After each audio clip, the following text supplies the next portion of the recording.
Good day, dear students. You are welcome to our today's lecture on the theme Aspects of Translation Process, Translation Transformation. Please write down the plan of our lecture. There are 4 points. First, the notion of translation transformation. Second, lexical transformations. Third, grammatical transformations.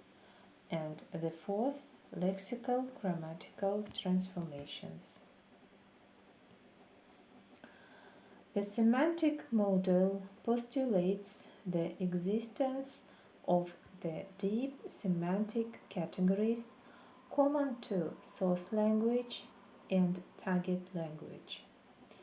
It is presumed that the translator first reproduces the semantic units of the original to these basic semantic categories and then explains the approximate notions by semantic units of target language. For example, John is the proud owner of a new car. The translator realizes that it actually means that John has a new car and he is proud of it. After transferring these basic ideas to the readers and converting them to the semantically acceptable phrases, he will get the translation.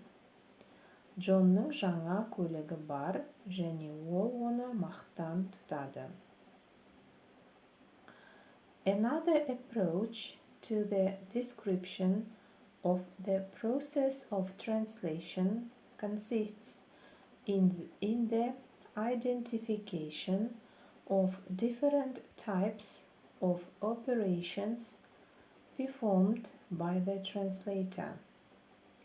Here, the process is viewed as a number of manipulations with the form or content of the original, in the result of which the translator creates the text in target language. These manipulations are called translational transformations. This way of describing the translating process differs from the way when it is presented within a model by the following features. First, not the general scheme of translating process is given, but the ways of translation of the language unit are pointed out. Second, transformations with the help of which the translating process is described take place not within source language or target language only,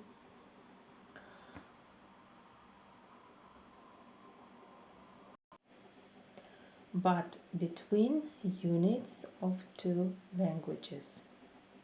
The third, transformations present translation operations proper.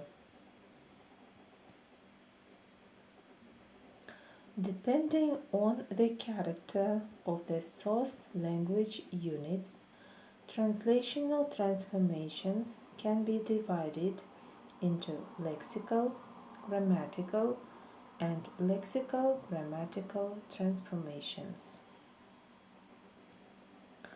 Lexical transformations are divided into translational transcription, loan translation, lexical semantic substitutes. Translation transcription is characterized by imitation of the form of a word or of a collocation. The translator tries to represent the pronunciation or the spelling of the foreign word with target language letters. Loan translation is a word taken from one language and translated in a literal or word-for-word way to be used in another.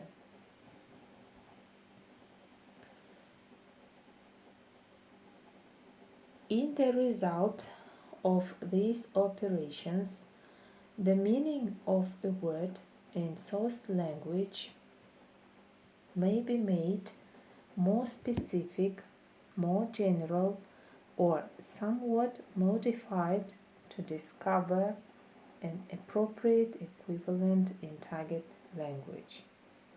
This process is called lexical semantic substitutes.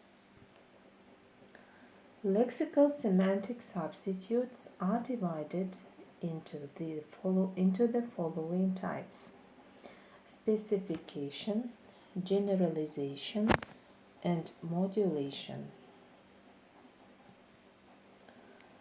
Specification is the choice of a more specific word in translation which gives a more detailed description of the idea that does the word in source language. For example, he was at the ceremony. Ол рәсімге қатысты. The use of an equivalent with a more general meaning in translation is called generalization. For example, he visits me practically every weekend. Ол маған апта сайын келеді.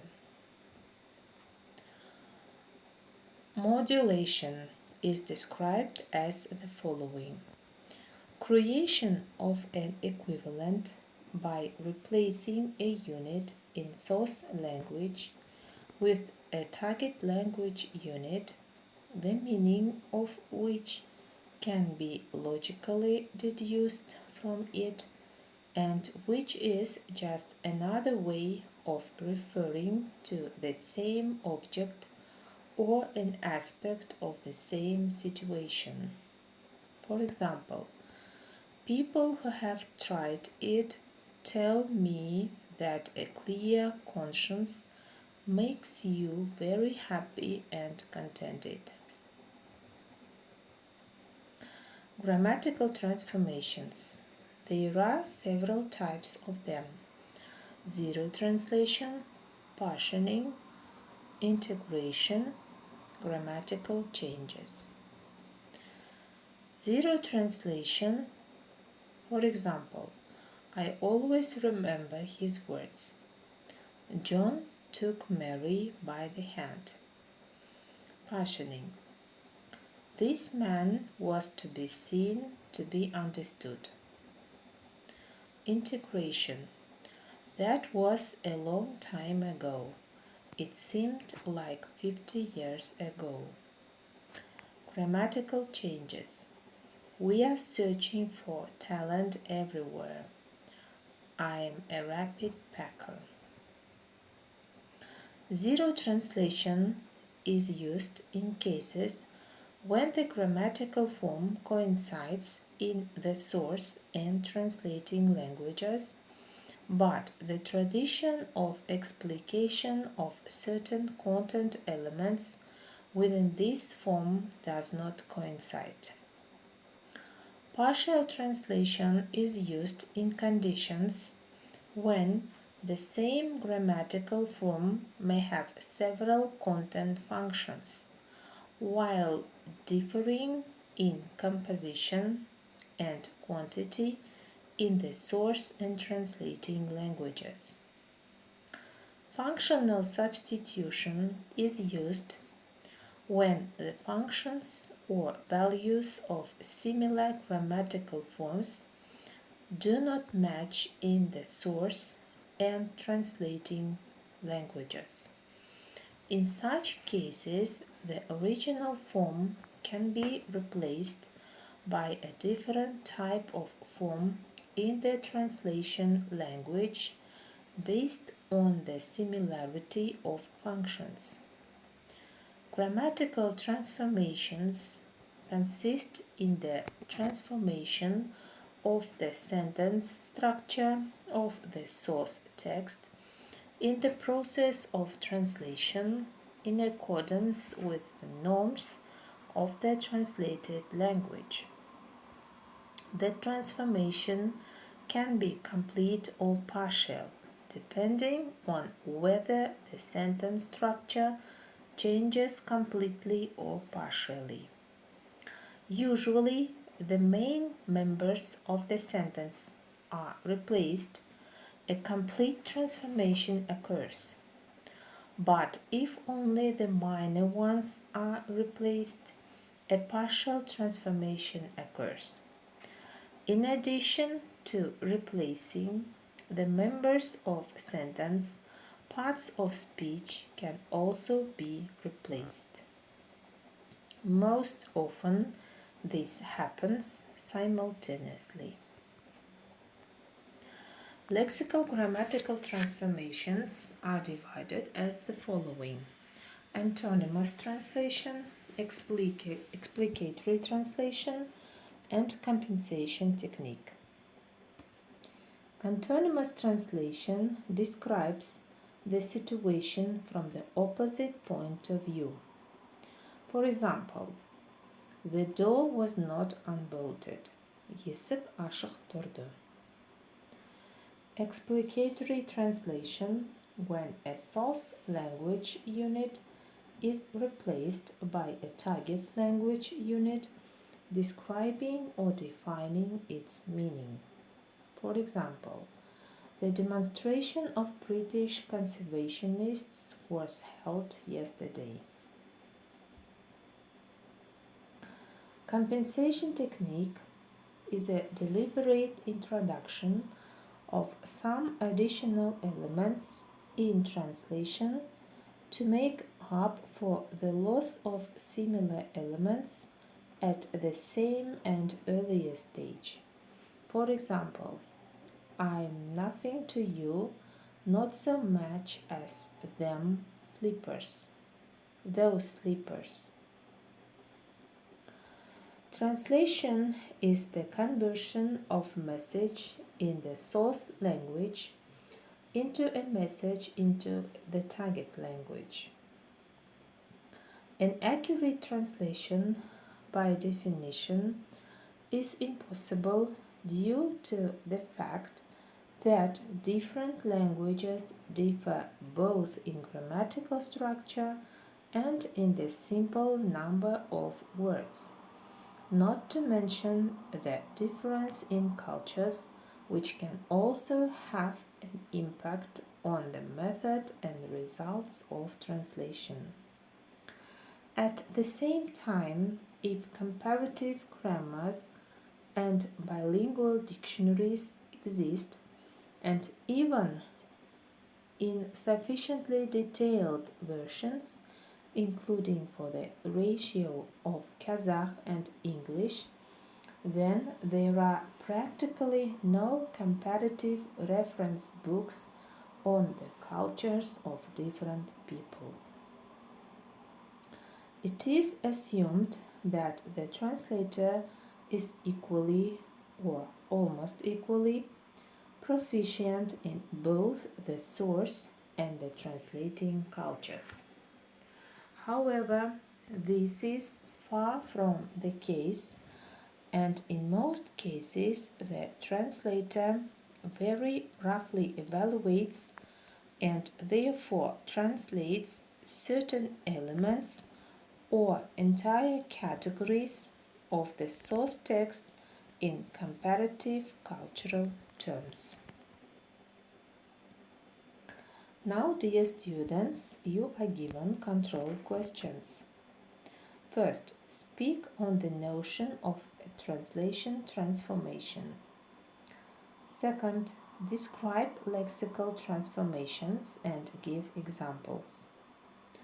Third, describe grammatical transformations and give examples and compare source and target language changes.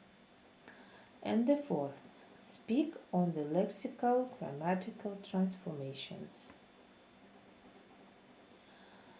Next, you are given references and supplementary literature which will be necessary for you during your preparation for your seminar lessons. Thank you for your attention.